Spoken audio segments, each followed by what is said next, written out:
Number 1, সবচেয়ে বেশি যেটা করতে হবে পরিমাণে, জুমার দিন জুমার রাত বৃহস্পতিবার সন্ধ্যা থেকে নিয়ে শুক্রবার সন্ধ্যার আগ পর্যন্ত পরিমাণে সবচেয়ে বেশি করতে হবে যে আমলটা, সেটা হলো দুরূদ শরীফের আমল।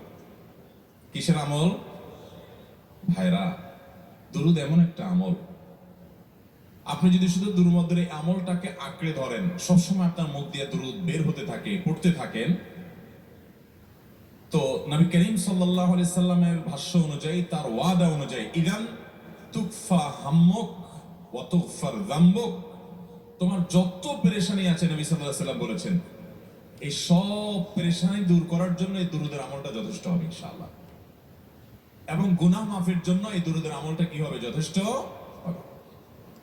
নবী করিম সাল্লাল্লাহু আলাইহি সাল্লাম বলেছেন, মান সাল্লা আলাইয়া মাররাতান সাল্লাল্লাহু আলাইহি আশরা, যে ব্যক্তি আমার প্রতি একবার দুরূদ পাঠ করবে, আল্লাহ রাব্বুল আলামিন তার প্রতি 10 বার রহমত নাযিল করবেন।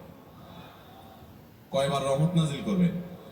আপনার জীবনে 10টি জায়গায় খুব ক্রাইসিসে পড়ে গেছেন, কোন জটিল সিচুয়েশনে মুখোমুখি হয়ে গেছেন, বিপদের মধ্যে পড়ে গেছেন, ওই জায়গায় আল্লাহর রহমত পাবেন। এরকম একবার দুরূদ পাঠ করবেন, হক আদায় করে যথাযথভাবে মহব্বতের সাথে 10 করবেন। নবী করিম সাল্লাল্লাহু আলাইহি ওয়াসাল্লাম বলেছেন, আকসিরু আলাইয়া মিনাস সালাতি মিন ইয়াউমিল জুমআতি ওয়া লাইলাতিল জুমআহ, তোমরা জুমার দিন এবং জুমার রাতে আমার প্রতি বেশি বেশি দুরূদ পাঠ করবে, দুরূদ প্রেরণ করবে। ফা ইন্না সালাতাকুম মা'রুদাতুন আলাই, কারণ তোমরা যে দুরূদ পাঠ করো এটা আমার কাছে পেশ করেন আল্লাহর ফেরেশতারা, এবং রীতিমতো নামধাম সহকারে আল্লাহর একদল ফেরেশতা নিয়োজিত আছে। তারা বলেন, আল্লাহ, হে আল্লাহ রাসূল, আপনার অমুক উম্মত, অমুক অনুসারী, আল্লাহর অমুক বান্দা পৃথিবীর অমুক প্রান্ত থেকে, অমুক দেশ থেকে, অমুকের সন্তান, সে আপনার প্রতি দুরূদ পেশ করেছে জুমার দিনে, জুমার রাতে বা অন্য সময়ে। এটা নবী করিম সাল্লাল্লাহু আলাইহি ওয়াসাল্লামের কাছে রিপোর্ট দেওয়া হয় আল্লাহর নিযুক্ত ফেরেশতাদের মাধ্যমে। আপনি যখন দুরূদ পাঠ করবেন, আপনার ভিতরে এই ফিল হবে যে আমি দুরূদ পাঠ করছি, আর আমার নবীর কাছে এটা উপস্থাপিত হচ্ছে আমার নাম ধাম, আমার রিপোর্ট সহকারে।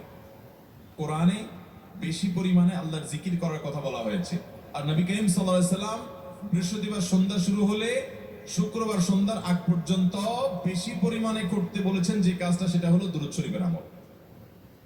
অতএব ভাইরা আমার, বৃহস্পতিবার সন্ধ্যা থেকে নিয়ে শুক্রবার সন্ধ্যা পর্যন্ত, আপনি দোকানদার মানুষ, বৃহস্পতিবারে ব্যবসা করছেন, দোকানদারি করছেন, কোনো অসুবিধা নেই। আপনার অবসর সময়গুলোতে মুখ দিয়ে দুরূদ পড়তে থাকবেন। দুরূদের মধ্যে সবচেয়ে শ্রেষ্ঠ দুরূদ হলো নামাজে যেটা পড়েন, দুরূদ ইব্রাহিম। আল্লাহুম্মা সাল্লি আলা মুহাম্মদ ওয়া আলা আলি মুহাম্মদ কামা সাল্লাইতা আলা ইব্রাহিম ওয়া আলা আলি ইব্রাহিম ইন্নাকা হামিদুম, আল্লাহুম্মা বারিক আলা মুহাম্মদ ওয়া আলা আলি মুহাম্মদ কামা বারাকতা আলা ইব্রাহিম ওয়া আলা আলি ইব্রাহিম ইন্নাকা হামিদুম। তাহলে দুরূদের এই আমলটা, এটা করার জন্য আল্লাহ তাআলা এমন সহজ করে দিয়েছেন যে ওযুর প্রয়োজন নাই। আপনার ওযু নাই, তারপর আপনি দুরূদ পাঠ করতে পারবেন। জুমার দিন উপলক্ষে অন্য যে কোনো দিনের চাইতে জুমার দিন অর্থাৎ শুক্রবারের ফজর নামাজ পুরুষরা মসজিদে জামাতের সাথে পড়বেন, জামাতের সাথে পড়ার নিয়ত করবেন পাক্কা। কারণ অন্য যে কোনো দিনের ফজর নামাজ না, শুধুমাত্র যত নামাজ আছে, নবী করিম সাল্লাল্লাহু আলাইহি সাল্লাম বলেছেন, আফদালুস সালাওয়াতে ইনদাল্লাহ, আল্লাহর কাছে দুনিয়ার সব নামাজের মধ্যে, 5 ওয়াক্ত সাধারণ নামাজগুলোর মধ্যে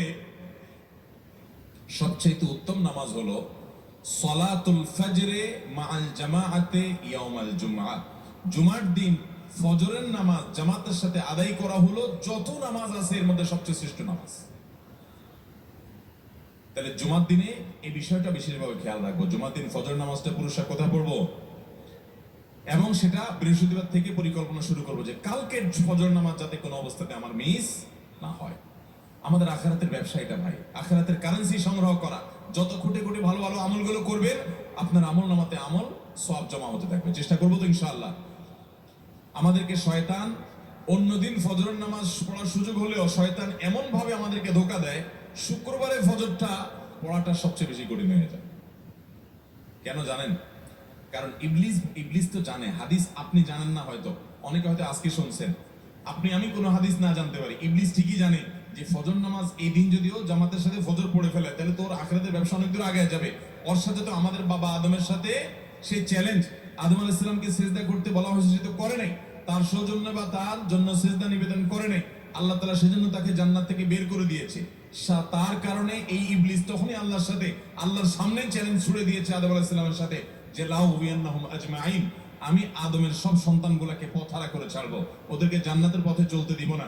এই জন্য আল্লাহ তাআলার কাছে সে কিছু পাওয়ার চাইয়া নিছে। এর ভিতরে একটা হলো কিয়ামত পর্যন্ত হায়াত পাবে, আরেকটা হলো আমাদের রগের সাথে সে মিশতে পারে, রক্ত প্রবাহের সাথে মিশতে পারে, শরীরের মধ্যে প্রভাব সৃষ্টি করতে পারে, আমাদেরকে দুর্বল করতে পারে, মন্দ দিকে টানতে পারে, ভালো কাজ যেন না হয় মনে মনে কুমন্ত্রণা সৃষ্টি করতে পারে। এই পাওয়ার সে নিয়ে এসেছে। এই জন্য তার সাথে আমাদের চ্যালেঞ্জ। সে হাদিস জানে যে জুমার দিন ফজর পড়লে আমাদের অনেক লাভ হয়ে যাবে। এই জন্য সে বৃহস্পতিবার রাতে, অন্য দিন যদি আপনি 10টা 11টা বা 11:30টায় ঘুমান, 12টায় ঘুমান, জুমার দিন অর্থাৎ বৃহস্পতিবার দিবাগত রাতে এসে ইবলিস বলে, আরে পাগল হইছস, কালকে হলো শুক্রবার, দোকানদারি নাই, ব্যবসা নাই, চাকরি নাই, মহিলাদেরকে বলে কালকে পোলাপানের স্কুল নাই, মাদ্রাসা নাই, আজকে একটু টক শো, মিষ্টি শো, নাটক, সিনেমা, ইউটিউব, ফেসবুক, ওয়াজই শোন অন্তত। শয়তান কি বলে, ঠিক আছে তো যদি এত ফিল্ম দেখতে মনে না চায়, তো যদি মুসলমান হস, নেককার হস, তো ঠিক আছে অমুক হুজুরের ওয়াজ শুন। এই হুজুরের ওয়াজ শোনাত লাগাই দিয়ে রাত 1টা 2টা পর্যন্ত পার করে দিল। এরপরে ফজর নামাজ ওর জামাতের সাথে মিস শেষ।